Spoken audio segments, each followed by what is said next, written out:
Panaw kay Kristo, kaya't pagsikapan mo, tumingin sa Kalbaryo. Kahit gaanong dagsa ng tukso, ay pananagumpayan mo, kung titingin lamang kay Kristo. Lakas at bigay sa iyo. May buhay para sa'yo, kung tumana kay Kristo. Kaya't pagsikapan mo, tumingin sa Kalbaryo. Oras siya ay titigan, pangako ng Diyos asahan. Ang tukso'y pananagumpayan ng sinumang susunod sa aral. May buhay para sa'yo, kung tumanaw kay Kristo. Kaya't pagsikapan mo, tumingin sa Kalbaryo.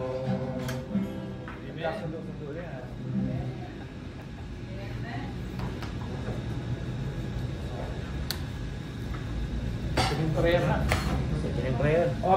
na. Dahil manalangin, Ama naming banal, Diyos na makapangyarihan ka po sa lahat. Maraming salamat, Ama, na kami po ay inyong sinasamahan simula kaninang aming pagising sa katapos na pangalawang serbisyo, at ngayon kami po ay mag-aaral na yung banal na pabalita. Hiling namin ang iyong pagpapaunawa sa bawat isa at sa paggamit ng iyong anak na si Brother Alex upang manguna. Nawa ang Santong Espiritu ang pumagitna sa amin upang magkaroon ng kapayapaan at katahimikan sa aming pag-aaral. Salamat po at unawa namin ang mensahe na nagmula sa iyo sa pamagitan ng sinubuan. Tawad po sa aming kasalanan, pinupuri ka namin. Amen. Paano malalaman ang tatak ng halimaw? Ito na, sa chapter 13 tayo ng Apokalipsis. Ito ang sabi sa verse 1. At nakita ko isang halimaw na umaahon sa dagat, may 10 sungay at 7 ulo. At sa kanyang mga sungay ay may 10 diadema. At sa kanyang mga ulo ay mga pangalan ng kalapastanganan. So, isa-isahin natin to. Sabi, nakita ko ang isang halimaw na umaahon sa dagat. Ano ibig sabihin ng dagat? Tapos yung halimaw na ito na umaahon sa dagat, may 10 sungay at 7 ulo. Ano yung 10 sungay na yun? So ano ibig sabihin ng dagat? Yun, diba ang ibig sabihin ng dagat ay yung mababasa natin magulong sa 17 verse 16 ng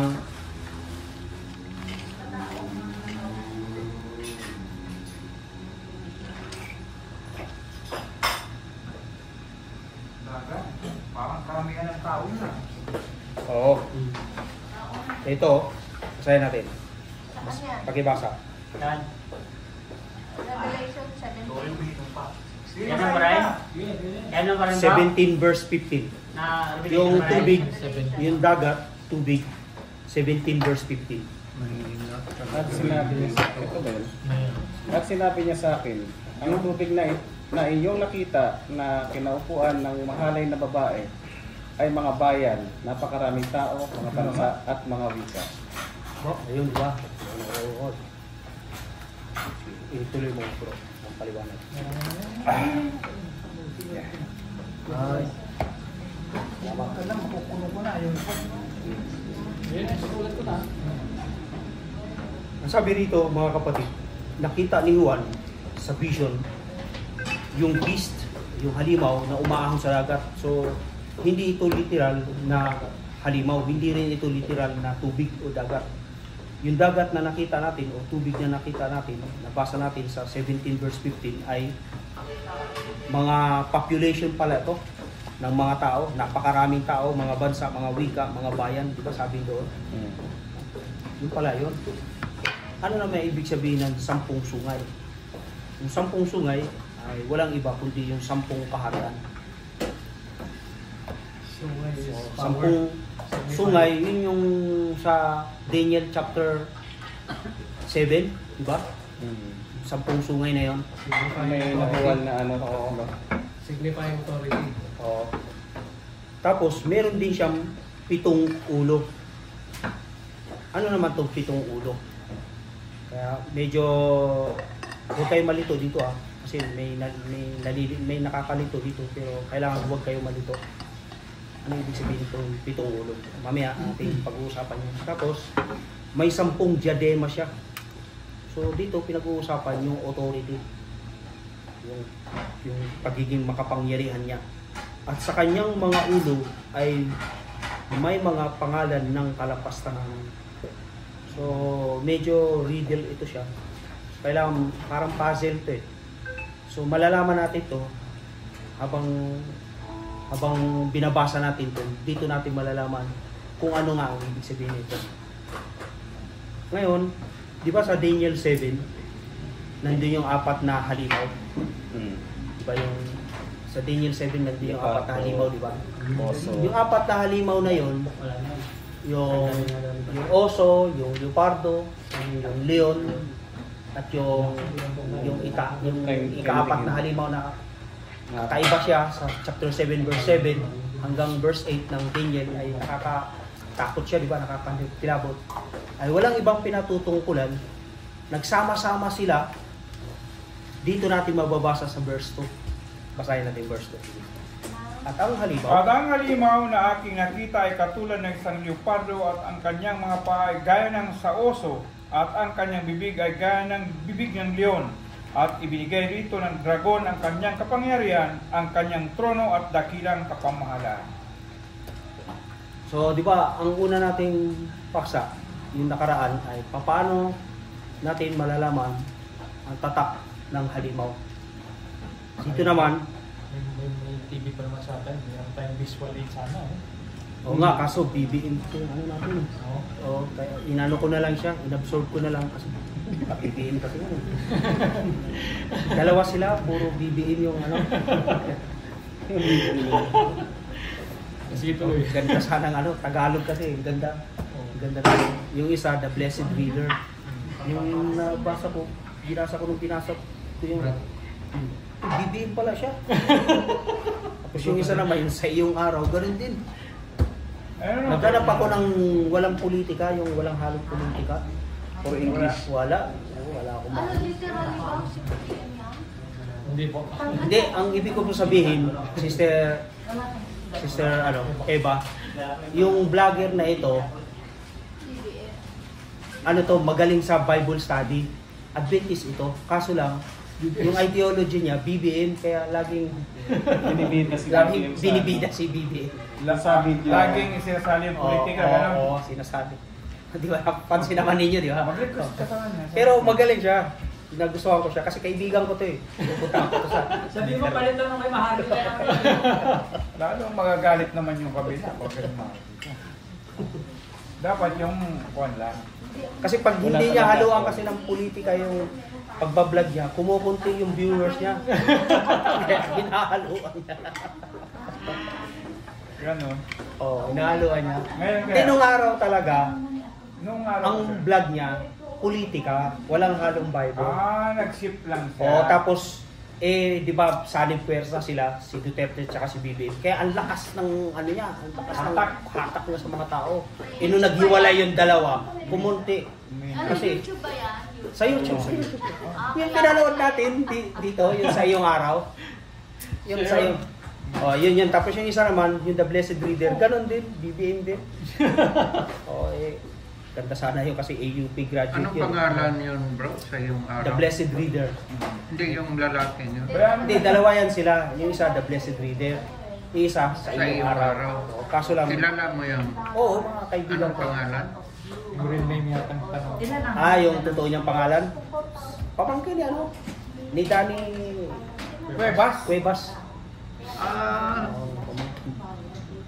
yan pala yung ano. Sa iyong araw. Kaya nagtaka ako, nagbebenta siya ng libro natin.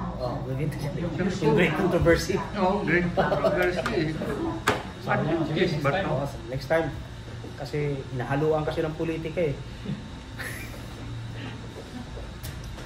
Okay, dito tayo. Ito mga kapatid, itong verse to ay dito natin malalaman na kumakatawan talaga to.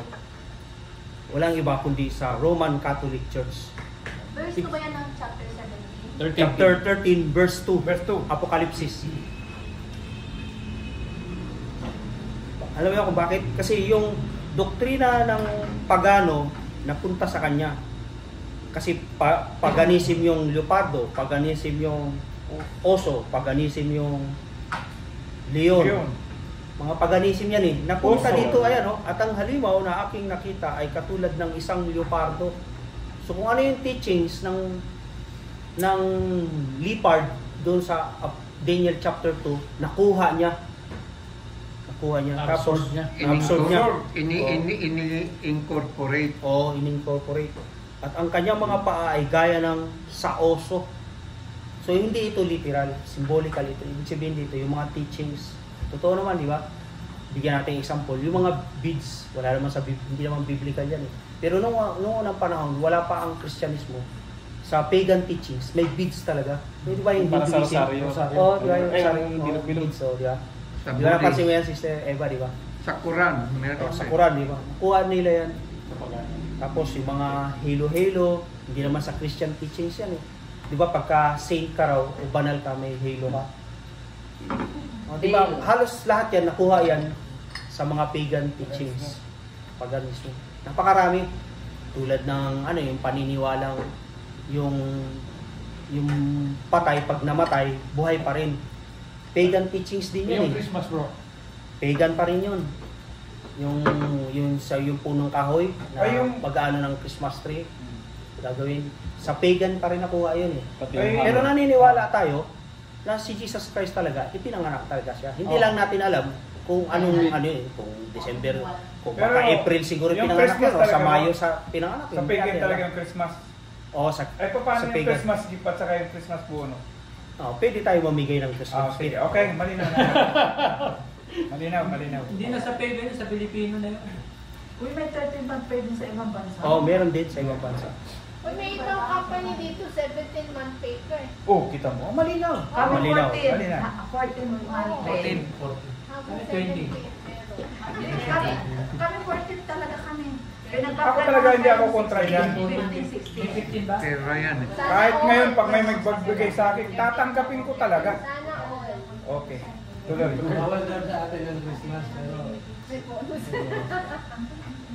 Hindi sa ating, linawin ko, hindi sa ating bawal ang Christmas, araw-araw ang Christmas. Go. yung bawal sa atin, wala namang official standard church natin. So yung Leopardo, yung Leon, tsaka yung Oso. pagan yan. Mga pagan yan, oh. Tapos nabasa din natin dito at ibinigay rito ng dragon. Ibig sabihin, si Satanas mismo. Ang pangyarihan. Ang kanyang kapangyarihan, kanyang trono at dakilang kapamahalaan, binigay niya. Authority. Oo. Kaya ito rin yung mababasa natin sa chapter 2 verse 9 ng ikalawang Tesalonica. Di ba? Yung 2 verse 9. kahangahangang kasinungalingan Oo, yun. na kanyang pagparito. Yan na yun. Thessalonica. Oo, di ba? Pangalawang Sa mga Thessalonica. brother Ryan. 2 verse Ikalawang 9. Tesalonica. Tunay? Tunay ng Ikalawang Thessalonica. Thessalonica. Ang pagdating ng taong makasalanan ay ayon sa paggawa ni Satanas. Lagi natin tandaan, Brother Ruel, hindi ito literal na tao. Sistema ito.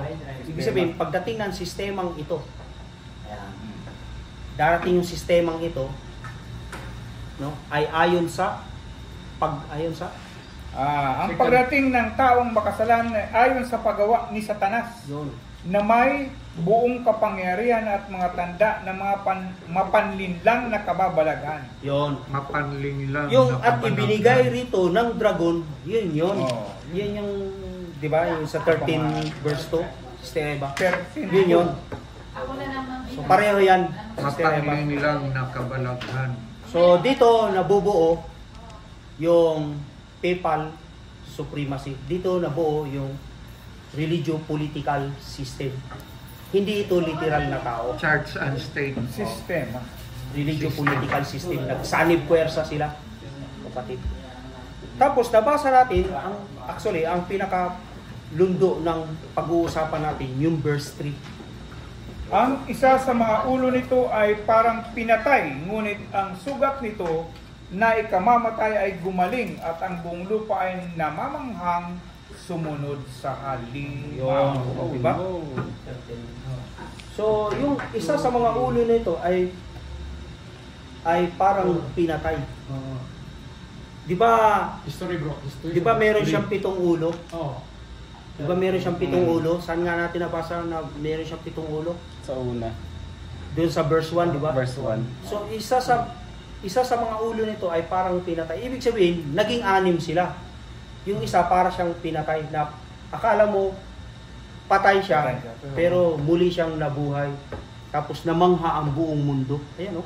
Ngunit ang sugat nito na ikamamatay ay gumaling. At ang buong lupa ay namamanghang sumunod sa halimaw. Sino yan? May pasok na history. So, ang point, Isang yan, anong nire-represent? Ayan nga. Sinong Ito nire-represent? na. Ito na nga yun. Ang punto dito, Spoiler na. ha? May spoiler na. Spoiler alert. Oo. Spoiler alert. Yan na daw. May mga peddler kasi, pero may mga mga fake news ba? Mga fake peddler pumapasok. So kailangan talaga makita natin yung katotohanan kasi, di ba? Ano sabi? Ang kanyang pagparito ay may kahangahangang kasinungalingan. So kailangan talaga pag-aralan mo maigi. Bakit? Kasi pag hindi mo na pag-aralan maigi, kahit napakatalino mo pa, kahit malalim pa pinag-aralan mo, tapos hindi mo siya pinag-aralan maigi, basta mo na lang siya sinampalatayanan, ay kahangahangang kasinungalingan nga yun. Pero nadaya ka niya. Madaya. Saan nga natin nabasa yung kahangahangang kasinungalingan? Sa chapter 2 verse 9 ng 2 Thessalonica. O, di ba? Ngayon, anong punto dito? Anong dinidiin dito na ang isa sa mga ulo nito ay parang pinatay? Ibig sabihin nito, ganito yan. Dandahanin natin para prophecy, then history. Tama. Diba? O, ganito sa prophecy. Kasi 7 halimaw eh. So, parang riddle ito eh. So, ang gagawin natin, para masolve natin itong 7 halimaw na ito, na ang isa sa mga ulo nito ay parang pinatay. O, ganito ang gagawin natin. May nabasa tayo sa Daniel chapter 7, 4 na halimaw.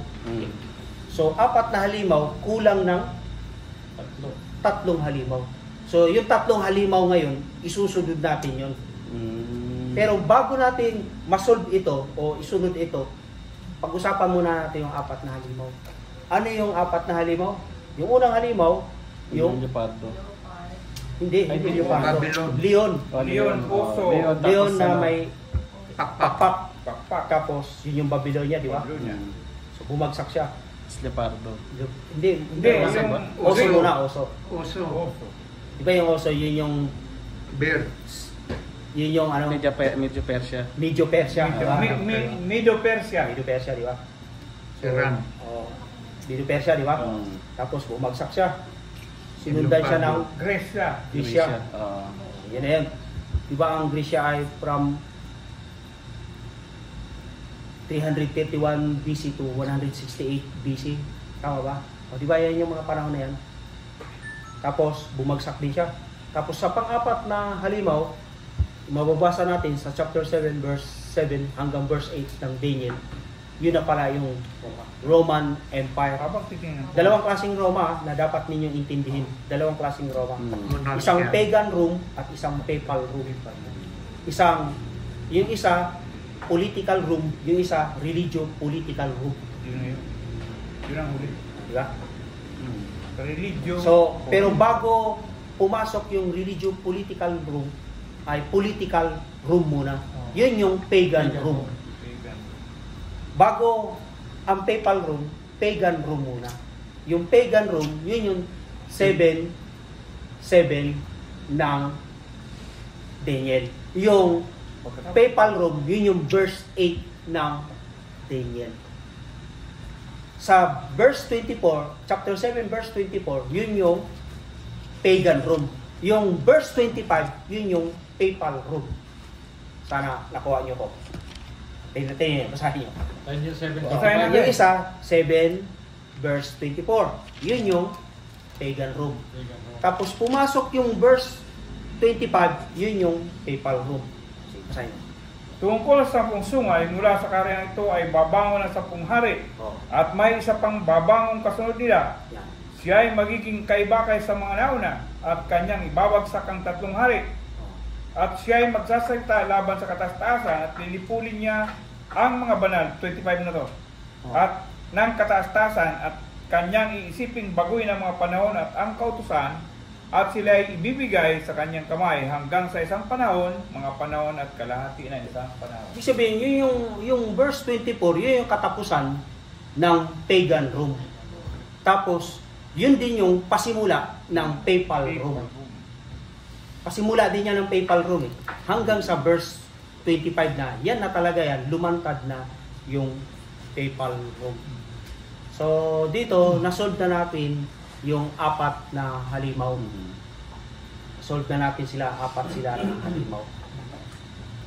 Ngayon, may 3 halimaw na dapat natin intindihin dito. Ayun. Tatlong Meron sungay palang, siguro. Merong ayuda. Ayun. Sige lang. Nag-tip ba sa... Ayan, Nawala halimaw. tuloy siya. Tatlong sungay ba o tatlong halimaw? 4 ito. O Hindi, 3 na lang. yung pitong ulo na pinag-uusapan natin sa verse 1 ay inulit sa verse 3, pero yung isa sa mga ulo daw ay parang pinatay. Parang pinatay. Ibig sabihin, parang ang nangyari, naging 6 na lang. Napatay yung ikapito. Pero hindi yun talagang napatay kasi nabuhay siya. Gumaling siya eh. Para lang siyang pinatay. Nasugatan. O nasugatan siya, para lang siyang pinatay. Pero gumaling din siya. Ngayon, paano natin to malalaman? Kailan ba nagtapos yung pagan room? Di ba nung 476 AD? Naalala niyo? Di ba nahati yung Roma? Yung kalahati, yung Western, tapos naging Eastern, Western tsaka, nahati sila sa Western Empire at tsaka sa Eastern Empire. Di ba nahati sila? Yung Western, bumagsak talaga siya. Yung Eastern, medyo naka-recover pa ng konti. O, di ba? Kaya nga, nagpasukan yung iba't ibang, yung Byzantine Empire. Di ba yung Byzantine Empire, di ba? Ngayon, mga kapatid, ganito ang nangyari. Basta alalahanin lang natin, pag yung date na 476 AD, yan na yung pasimula ng papal Rome. Doon na siya lumakas ng lumakas. At ang pinakamalakas niya talaga, as in malakas na malakas siya, 538 AD. O, di ba? Yan mga kapatid eh. Ngayon, di ba naalala ninyo, yung 1,260 literal years ay fulfillment ng prophecy ng 1,260 days. Di ba ang pasimula nito 538 AD? Di ba ang katapusan nito ay 1798 AD? O, di ba? Kaya yung Basta alalahanin natin na yung 1798 AD, yun yung parang pinatay siya. yung kay Bonaparte, sila yun. O, yung si Napoleon Bonaparte, yung sugat na kanyang ikamatay ay, di ba? So mula ng 1798 AD 1798 AD, kung kukwentahin ninyo, hanggang 1929, ilang years yun? From 1798 AD to 1929, ilang years yun? Tingnan nyo. 1929 minus 1798. Kasi nung 1929, eto yan, 1798. Hindi, 1929 minus si Mussolini. 1798. 1929 minus 17. Nabuhay. Everyone? Yes. 131. Nahilong ang sugat. 100, 1,000, 131. 131 years. Hmm. Ibig sabihin, saglit lang pala. Saglit lang yung Pagkamatay niya. pagkamatay niya. Pagkasugat, O pagkasugat niya, hindi naman talaga siya namatay. Parang namatay lang siya. naghilong. O, naghilom yung sugat niya eh. Kailan naghilom? Nung 1929. Kasi- Yung Mussolini Gaspari, Yung, ano yun? yung Mussolini, Gaspari, Pap. O, Pap. Na ano niya yung kasaysayan niya. Cardinal Gaspari. Medyo ano. Di ba Yung papal ulit. Na kung saan pinayagan ni Binuksan ang Benito Vatican. Mussolini, Ang Vatican binuksan. Vatican, Binigyan. pinayagan niya, yung lupa na yon, Sarado. hindi inano na pag-aari na ng ano yan, ng Roman Catholic Church. Inano niya yung 44 hectares.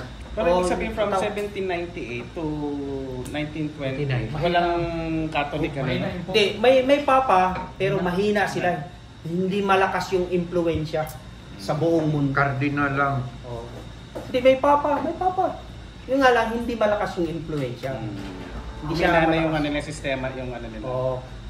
Pero nung 1929, dun Doon namangha ang buong mundo. Mussolini, Oh, Gaspari, Pap. Merong Treaty. dyaryo na sumikat sa buong mundo. Ano nga pangalan ng dyaryo? Washington Post ba yan? Hindi, Italian ano yun eh. Oh. Gaspari. Kinopya din ng Washington Post. Oh. Pero ang original Italy. sa Italy. Oh. Na ganito ang pagkakasabi. Bold siya. Tapos, The one was healed. hindi. He'll won Healed for won many years. For many years. Ibig sabihin, nagkatotoo yung propesya ng Biblia na kasi kung tatagalogin mo yun, gumaling ang sugat sa maraming taon. Ng hayop. Gumaling ang sugat. is 131 years. 131 years yun, ang sugat na yun. O di ba? So may mga may mga nangyari na pala talaga sa sa Revelation. Ano yung reason bakit siya nakulong? Yung, di ba si Pope Pius XVI, hinuli nga siya ni General Berger. Si Berger ang Kasi gusto ni Napoleon Bonaparte na siya talaga ang maghari sa buong Europa. Di ba yun? Ang nasa utak kasi niya, yung sakupin buong Europe, di ba? Pero hindi naman Kaya nangyari. ano ba religion niya? Ha? Yung French. Ano ba religion niya?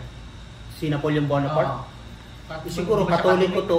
Hindi, atheist. Atheist ba siya? Siguro Kaya atheist. nga inano niya ang Roman Catholic eh. Atheist pala siya. Oo. walang Hindi Diyos. kasi si Adolf Hitler, Katoliko. Katoliko to eh. Katoliko. Pero gusto niyang pagkaisahin ang buong Europe. Di ba? Gusto niyang sinakop si niya ang Hitler. Poland, sinakop niya ang di ba? Siya naman gusto niyang Catholic si Hitler. Ganun din si Wilhelm Kaiser. Kaiser.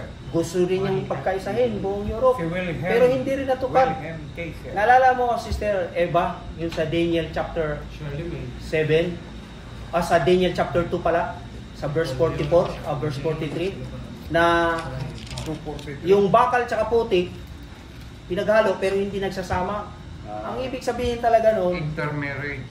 intermarriage, ibig sabihin talaga doon, yung plano ni na Hitler, ni na Napoleon Bonaparte, ni William Kaiser na pagkaisahin ang buong Europe as a buong country, hindi nagkatotoo. Ibig sabihin, hindi mangyayari. Bakit? Hinulaan na hindi nga mangyayari yan. Kung paanong iyong nakita ng Yan. bakal ay nahaluan ng luwad, pagsasamahin nila ang kanilang mga sarili sa binhi ng mga tao, ngunit hindi sila magkakahalo kung paano ang bakal ay hindi umahalo sa luwad. Yun ang katuparan. So hindi nga nagkaisa ang buong Europa. Pero meron tinatawag na European European Union, oh, EEC. EEC. Tapos Hindi pa rin. Hindi pa rin, Hindi di pa ba? rin.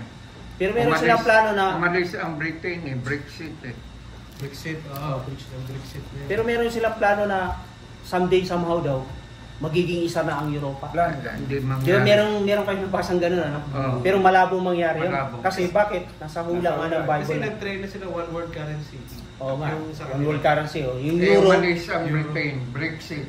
yung euro pwede mo magamit kahit saang bansa sa Europa. Yung pera na yun, di ba? So, pumapasok sa isipan nila na balang araw daw ay magiging isa na ang Europa. Pero pag pinabasa natin ang prophecy, Wala. hindi mangyayari to kasi nga ilang beses silang nag-attempt na pagkaisahin, hindi nga nangyari. Di ba? Nabigo. Even Deus communism eh. Deus communism sa Europe, hindi pa rin Hindi pa rin yan. Hindi pa rin. Binasura na nga lang yung communism rin ngayon, parang kuha na lang yan, isang alamat na lang. Isang kasaysayan na lang. Kasaysayan na lang. Wala na yan. Wala. Talaga pag sinabi ng Panginoon. Ay, nakahula eh. Pwede mo mabali yun. Ngayon, Teka, brother, bago pumunta si Napoleon Bonaparte sa Waterloo para nasubin niya ang lumapit yung Baptist pastor, inano niya yung prophecy ng luwad at puti. Nagyabang pa siya, heaven God cannot stop me. Anong nangyari sa kanya sa Waterloo? Natalo. Knockout sa Waterloo. Knockout siya doon. Heaven God cannot stop me. Nagyabang si Napoleon Bonaparte. Pagdating niya sa Waterloo, knockout siya. nabasa mo na yan si Brother Ryan, Hindi pa. yung sa Waterloo. Kasi maraming mababasa mo yan eh. Marami kaming maano dyan. Yan yung mga tinutulugan ko dati, history.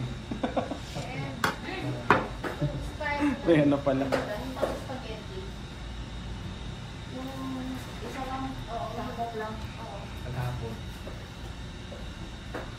So, balikan natin yung 13:3 ng Apokalipsis.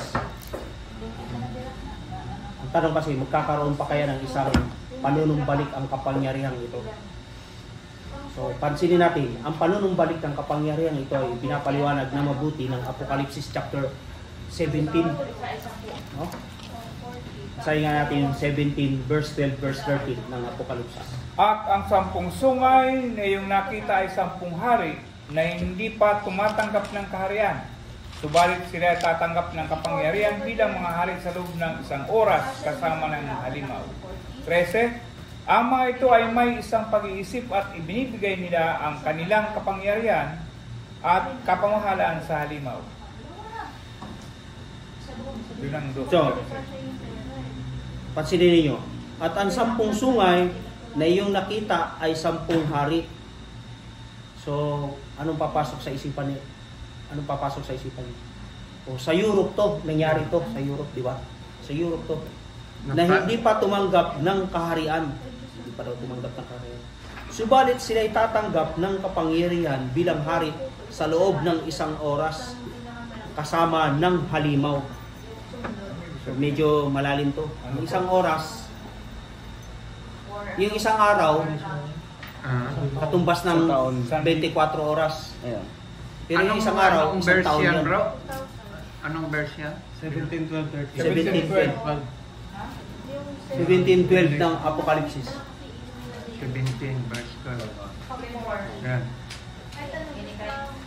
Sundan mo lang. Yan o. So pag sinabing 1 oras, maring is, ano to?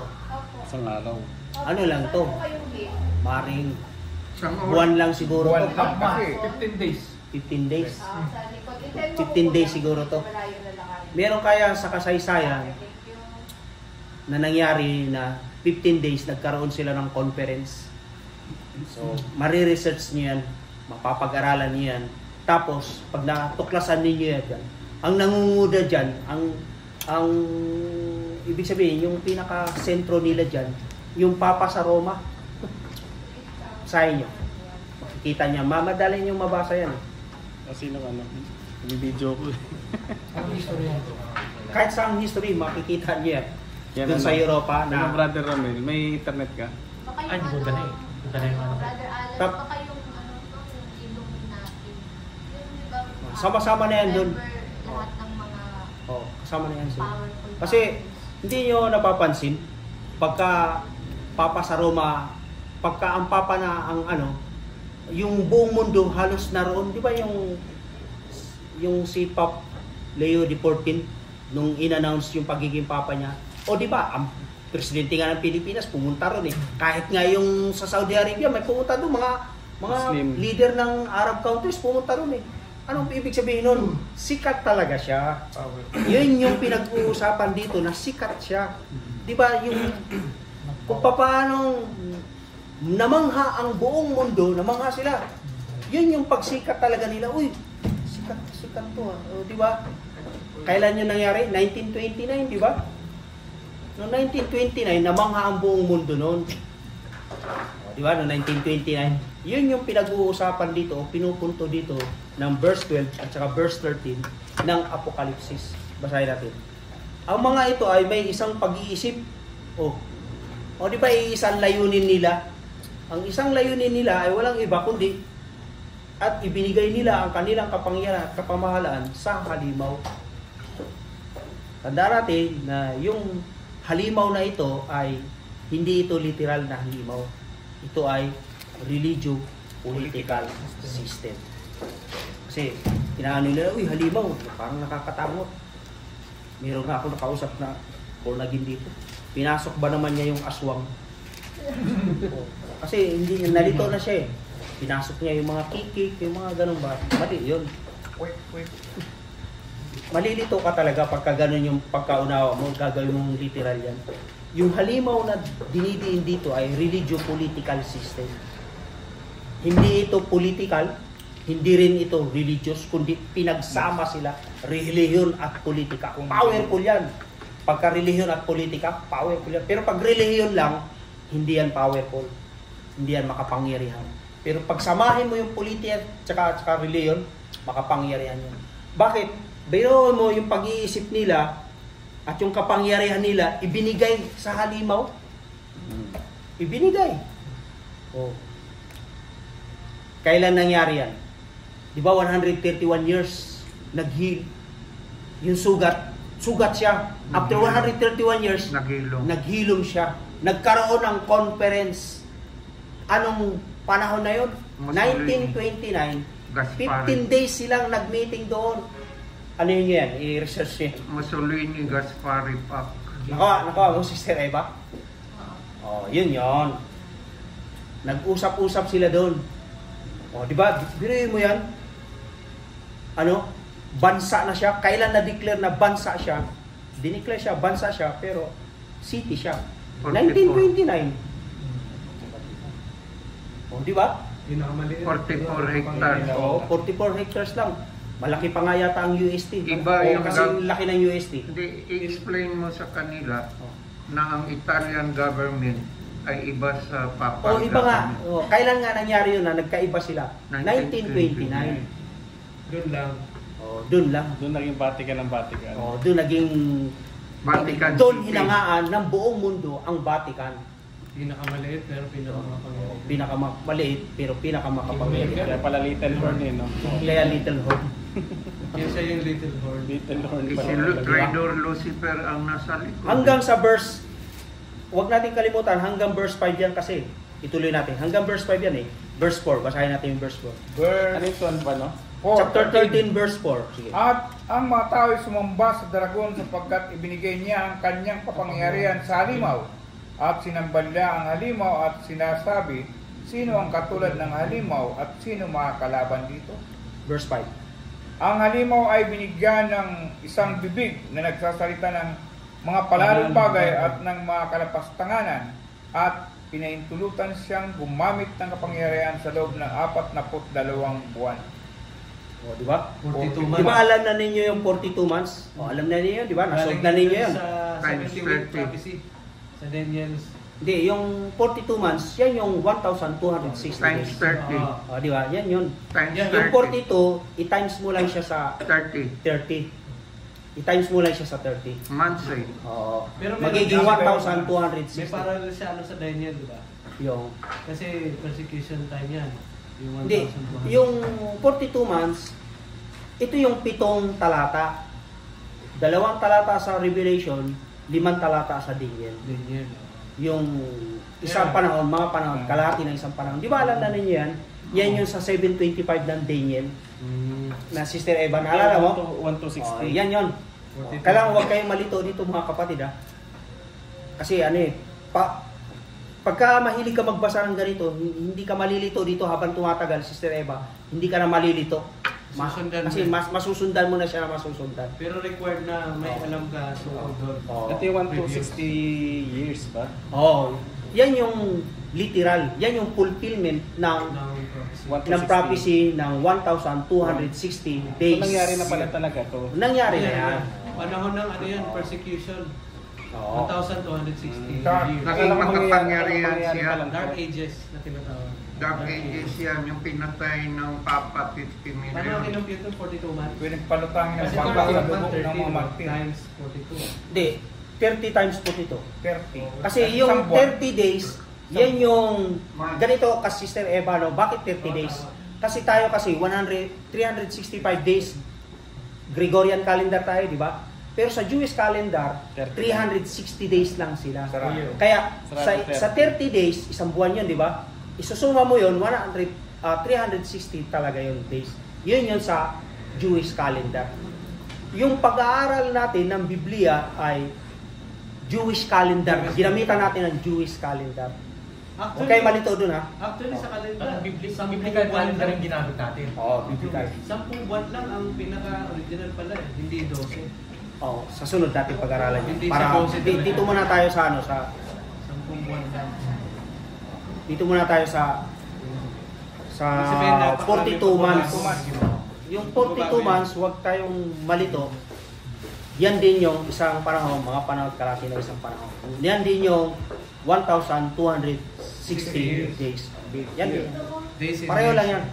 Okay na. Solve na natin ha. Kasi kailangan huwag tayong paulit-ulit. Puro mat to eh, mat. At least malinaw na sa akin yung ano, yung Clarification sa Apocalypse may mga nangyari na pala talagang Oo, may nangyari na. fulfilled. Akala ko yung nasa ka Daniel pa lang. Sa Apocalypse, may nangyari na at may nangyayari at may mangyayari Mangyayari pa. pa. May continue. Daniel is a prophecy, Revelation is an interpretation. Kaya kambal sila. Si Daniel and Revelation nagtuturo ng Sige. Kasi pag nagbasa ka ng nagbasa, ahasa ka. Hindi ko kasi siya madiretso kasi nalilito ko Maganda sa mga masundan yung mga symbolism. pangyayari. Saka ano May- yung mga kapatid. I-start ko yung Apocalypse yung from chapter 1. Tapos may mga dapat kasi gumawa nito yung guide diretso. Babalik ka talaga. Ba't sabi ko ba't may halimaw na? Tapos may ano pa. May mga Puro Yung- mga symbols. Tapos may up kasi ako na ano yung Bible, yung may sound talaga. Sabi ko may mga kulog pa nga eh. Yung sa The Blessed Reader, di ba, nabuksan mo na, panoorin mo yun, ang ganda nun eh. Yung nga lang, huwag mo lang panoorin yung ibang ano niya, kasi BBM nga yun eh. Pagka, Blessed Reader. ang ganda, ang Huwag ganda ako ng The hindi Blessed ako Reader. maano. Ano yun yun. Kasi Tagalog siya. Bago lang ba siya? Tagalog. Luma Hindi na. panoorin na lang natin dito mamaya. Kahit mo na lang yung BBM na inaano niya. Ha? Pa-play na lang Yung- natin mamaya. Kaya na natin si Bibi. Pagka inaano na si BBM, huwag mo na panoorin yun. Ito ka lang sa Bible. Sa Bible lang. Si ano yun natin, meron ka ba? Meron ka? Meron ka? Internet ba tayo? Internet ka? Ano yun natin, para mas masubaybayan natin. Meron ka? Para makita ninyo.